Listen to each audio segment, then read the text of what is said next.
Hola a todos, ¿cómo están? Espero que estén muy bien.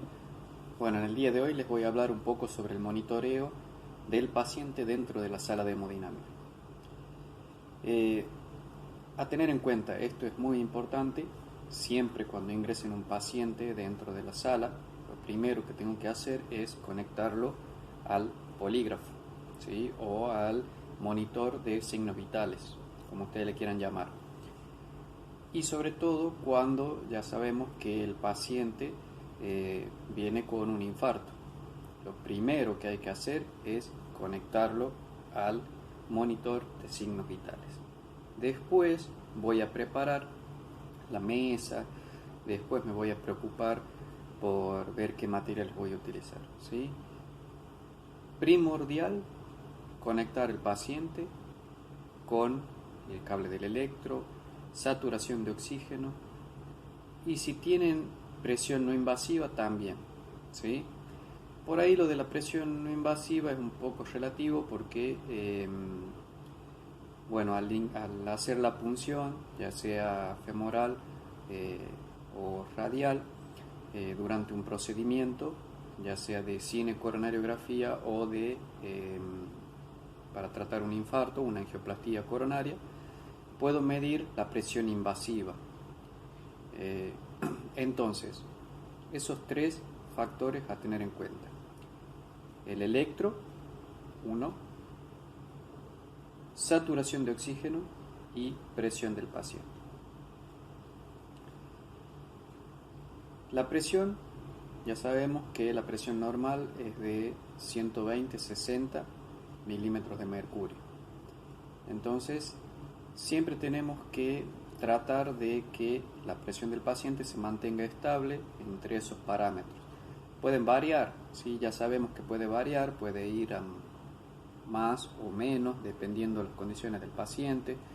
Eh, si el paciente es hipertenso, obviamente va a manejar valores elevados. Entonces, durante el procedimiento vamos a tratar de que los valores se mantengan normales. No pueden tampoco subir demasiado ni bajar demasiado.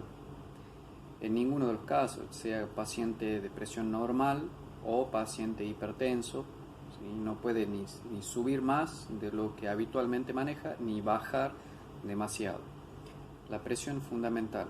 Si vemos en el monitor que la presión baja, tenemos que avisar automáticamente al médico para que sea lo más rápido posible en el procedimiento o que él mismo indique una medicación para revertir ese proceso. Algo que me estaba olvidando, eh, cuando vemos en el monitor que la presión del paciente baja, puede ser producto de que el catéter que se está utilizando haya entrado mucho en la arteria. Por lo generalmente esto nos pasa cuando estamos realizando procedimientos de angioplastías coronarias. Entonces vemos un descenso en la presión del paciente, lo cual se conoce como un clampeo de las presiones. Eh, Esto, bueno, es generado por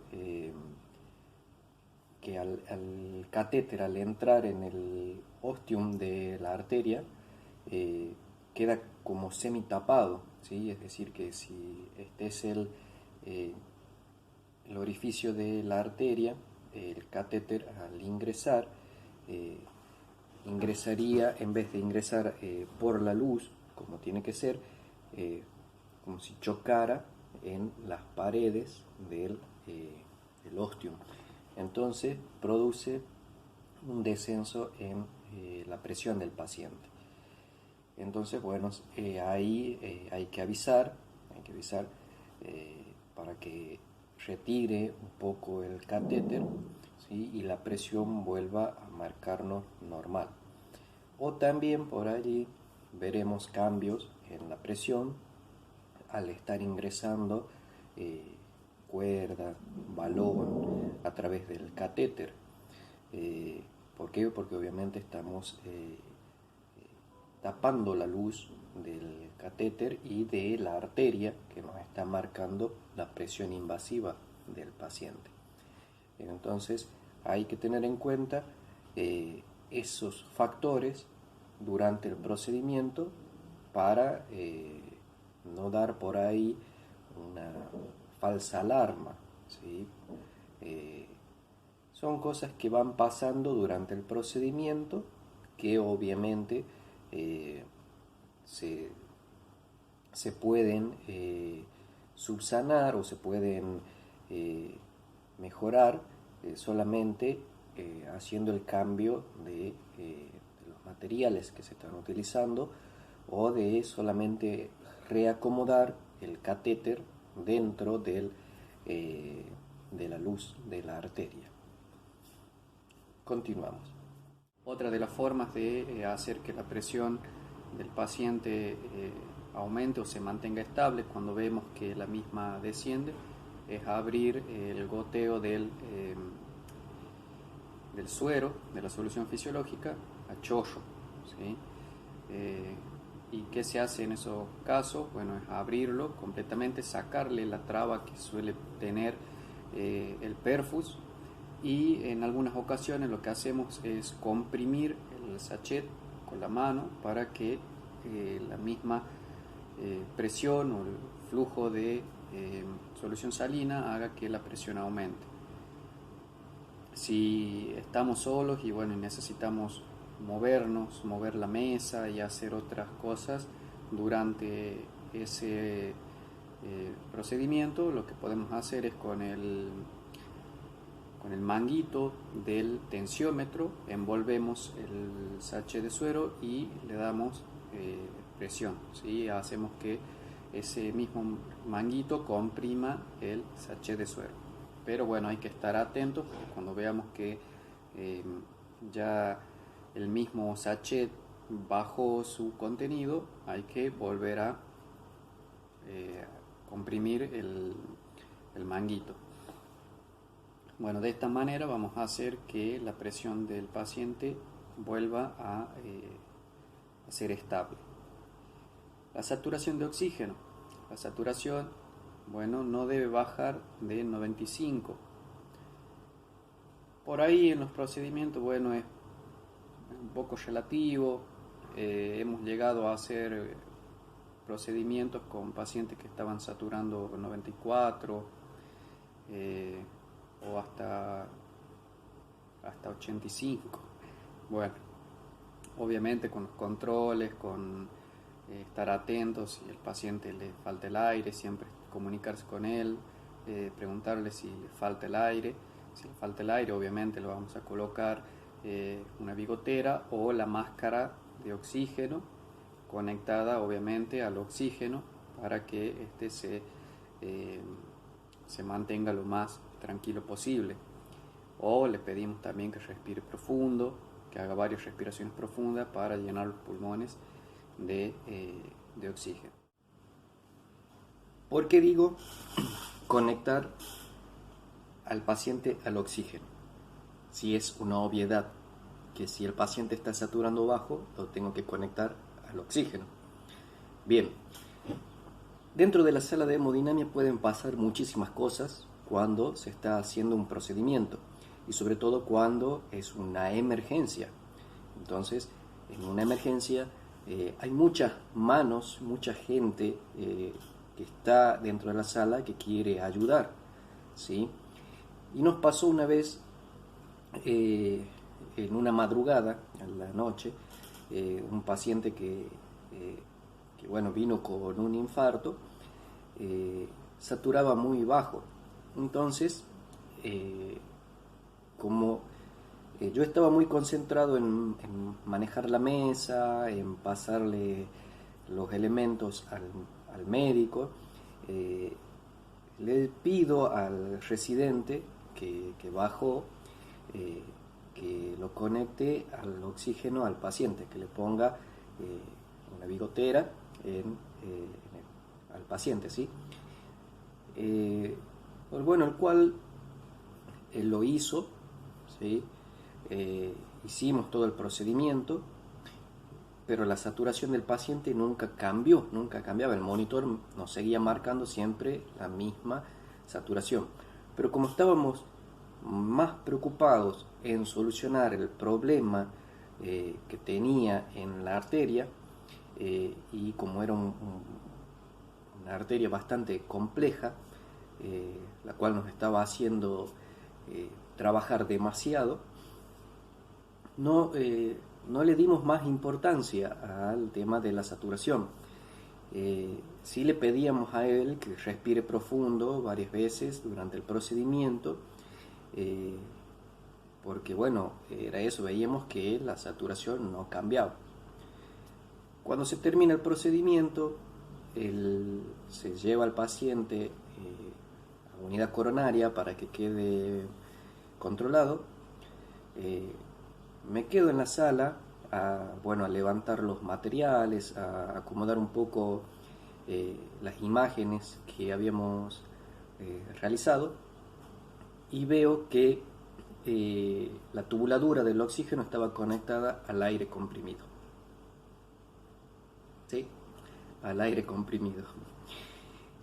Bueno, obviamente no le pasó nada al paciente porque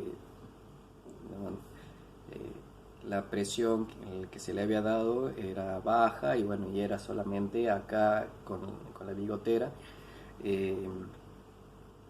pero la saturación de oxígeno nunca cambió. ¿Por qué? Porque no estaba conectado correctamente al oxígeno. Obviamente después se habló con el residente, se le dijo, mira, presta más atención, y bueno, y hay que también por ahí ver un poco el lado o el factor humano de nuestra parte en la sala. Era muy tarde en la madrugada, todos estábamos cansados, desvelados. El residente estaba desvelado, habían tenido varios ingresos en la unidad coronaria, pero bueno, son cosas que hay que tener mucho cuidado, porque un error nos puede costar una vida dentro de la sala.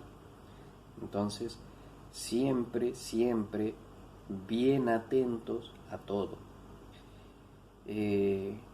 Mayormente la responsabilidad dentro de la sala es nuestra, es de los que estamos habitualmente dentro de la sala, conocemos dónde está cada material, conocemos dónde está la medicación, cómo funciona, cómo es el funcionamiento dentro de la sala. Entonces, cuando vienen residentes nuevos, enfermeros de otras unidades, ¿sí?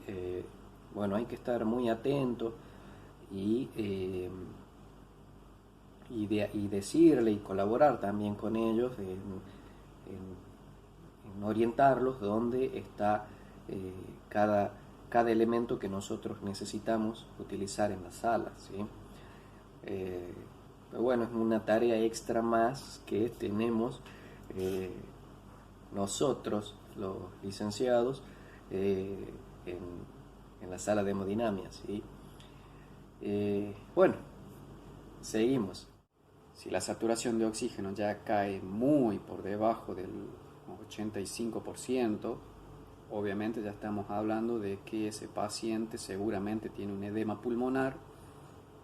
Entonces ya sería aconsejable suspender el procedimiento, llevarlo al paciente a unidad coronaria y que sea estabilizado, es decir, medicado para eliminar el líquido de los pulmones, ¿sí?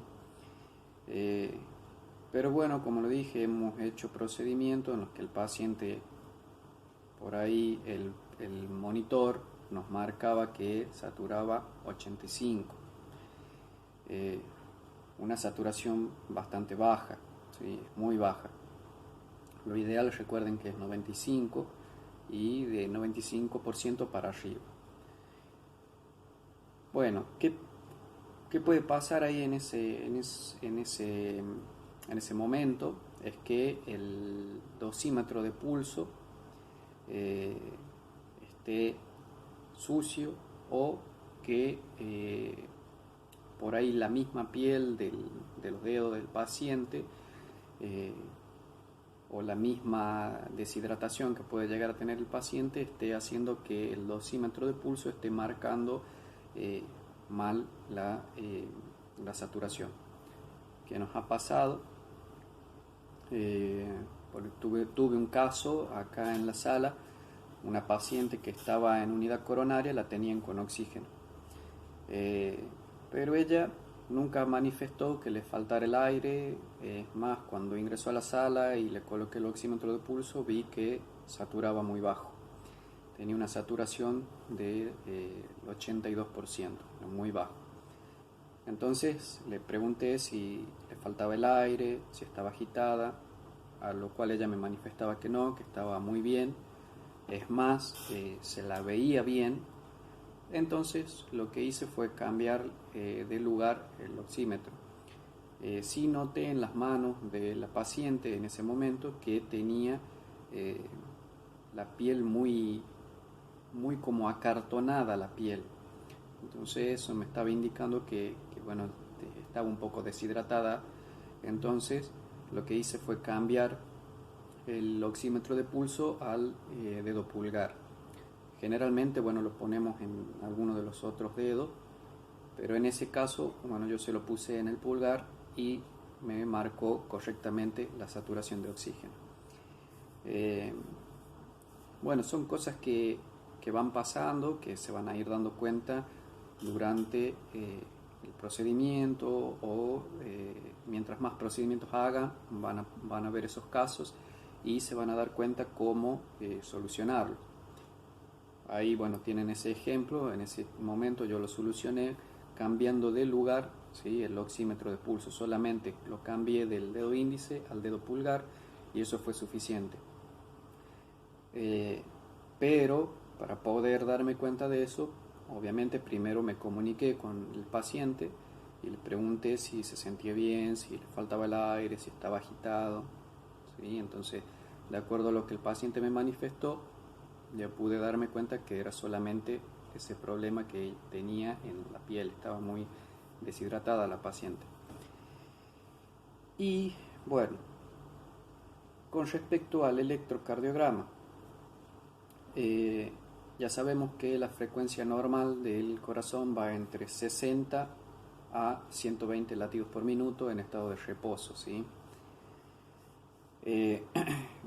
Dentro de la sala de hemodinamia tenemos que tener en cuenta ciertos factores, que no aumente la frecuencia y que no disminuya, ¿sí?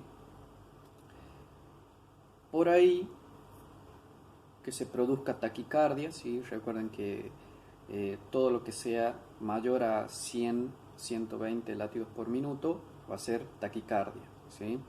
Y todo lo que sea menor a 60 latidos por minuto va a ser bradicardia. Eso ya se consideran, esos factores, eso que yo acabo de nombrar, se consideran arritmias, ¿sí? Es un cambio en el ritmo normal del corazón. Por ahí, las taquicardias, es decir, que aumente el ritmo del latido, puede ser, digamos, tratarse como normal dentro de la sala. ¿Por qué? Porque al estar haciendo el procedimiento, muchas veces al inyectar el material de contraste, se producen taquicardias, ¿sí? Dentro del sistema circulatorio. Es decir, el corazón aumenta su ritmo normal o a veces al tocar sin querer las paredes de la válvula aórtica con la cuerda o el mismo catéter, también suele suceder eso. O puede pasar que empezando el procedimiento se ingrese con la cuerda dentro del ventrículo y eso va a producir taquicardia, ¿sí? Entonces, bueno, hay que estar también atentos a eso. Si se metió dentro del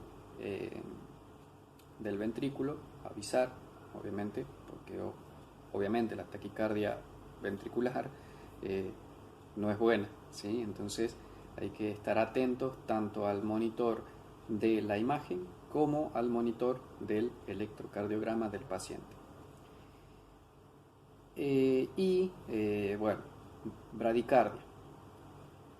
Si el paciente dentro de la sala, empezando el procedimiento ya con cateterizado y todo, vemos que la frecuencia cardíaca baja, lo que vamos a hacer es pedirle al paciente que tosa fuerte, ¿sí? Que produzca la tos él mismo. De esta manera va a generar, digamos, una reacción vagal que va a hacer que el corazón vuelva a latir de manera normal. Si haciendo esta maniobra no se soluciona, bueno, hay que acudir a la medicación, ¿sí? Y bueno, después durante los procedimientos pueden ir surgiendo otras cuestiones que son normales muchas veces, dependiendo del estado que tenga el paciente. Entonces hay que estar preparado para saber qué es lo que hay que hacer en cada una de estas situaciones. A continuación les voy a mostrar, ¿sí?, cuáles serían estas situaciones de las que yo les hablo. Los cambios en el electro que pueden ver durante un procedimiento de hemodinamia, sobre todo cuando estamos trabajando en un infarto.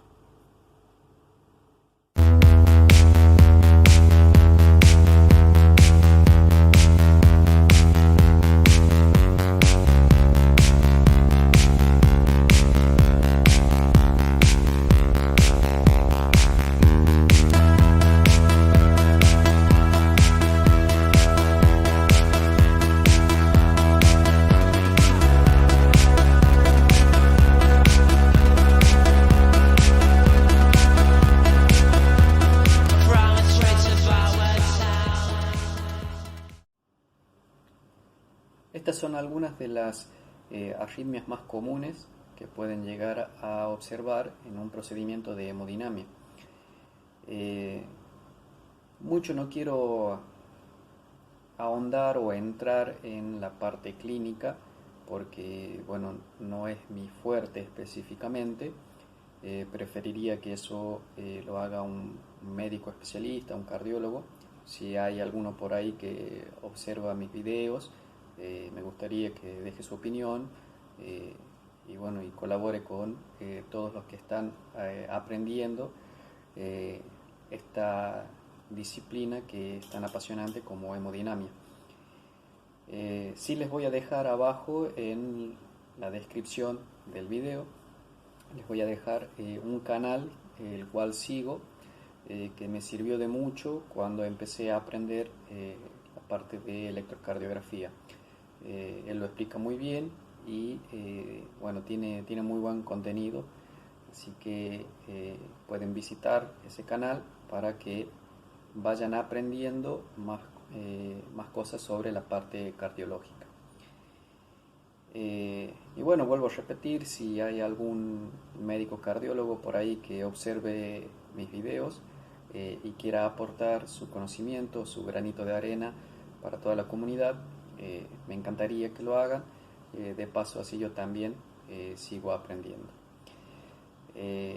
Lo que sí hay que tener en cuenta con los cambios en el electro que observaron, cuáles son las shockables y cuáles no, es decir, cuáles son las que se pueden desfibrilar y cuáles no. Las que, bueno, van a ser shockables obviamente son las taquicardias ventriculares, ¿sí? Pero bueno, eso lo dejo para que lo vean en el canal que les dejo en la descripción, que lo explica muy bien. Parte de la medicación no quise entrar en eso, entrar en detalle, porque no sé y no conozco muy bien lo que son las partes legales en el canal, en YouTube, para nombrar medicaciones y para qué sirven, ¿sí? Tampoco no quisiera generar ningún tipo de inconveniente con eso a ninguno de los oyentes o de las personas que visitan los canales y tienen acceso a la información de YouTube, así que eso no lo voy a hacer. Para eso, bueno, hay bibliografía a la cual pueden acceder, pueden buscar. Así que, bueno, espero que sepan entender eso y, bueno, no hay más que decir, así que espero que el video les sirva, les haya gustado. Si les gustó, dejen su like, suscríbanse al canal y déjenme en los comentarios todas las dudas que tengan. Un abrazo muy grande para todos, nos vemos en el próximo video.